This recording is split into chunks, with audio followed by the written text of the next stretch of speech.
वो fine line कहाँ draw करें? अभी मैंने आपसे थोड़ी देर पहले एक क्वेश्चन पूछा था, प्रीएम्प्टिव एक्शंस क्यों नहीं लेते हैं? तो कहीं ना कहीं ये कुछ ऐसे कानून है, फॉर एग्जांपल अगर सरकार को, एडमिनिस्ट्रेशन को इस तरीके का कुछ असेसमेंट है कि वहाँ पे सिक्योरिटी लेवल में लैप्सेस हो सकते हैं, तो वो इस तरीके के कानून लाते हैं। जैसे वो इस तरीके के कानून लाते हैं तो देश में डेमोक्रेसी है, तो कुछ लोग ये भी बोलते हैं कि ड्रैकोनियन लॉज हैं।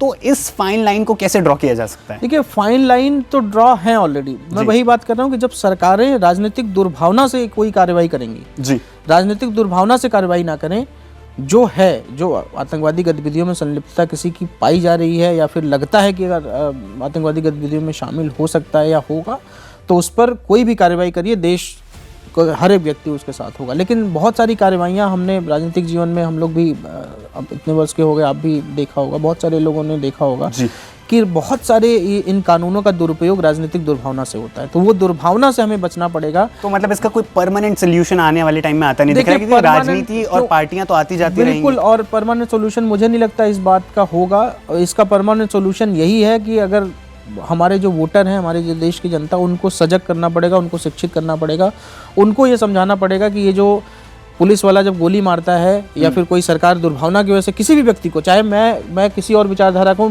चाहे मेरे से जो इतर विचारधारा वाली पार्टी के ही लोगों को भी अगर डिटेन किया जा रहा है गलत तरीके से, तो वो गलत है। गलत ना करने की जगह बिल्कुल क्वेश्चन करना, बिल्कुल।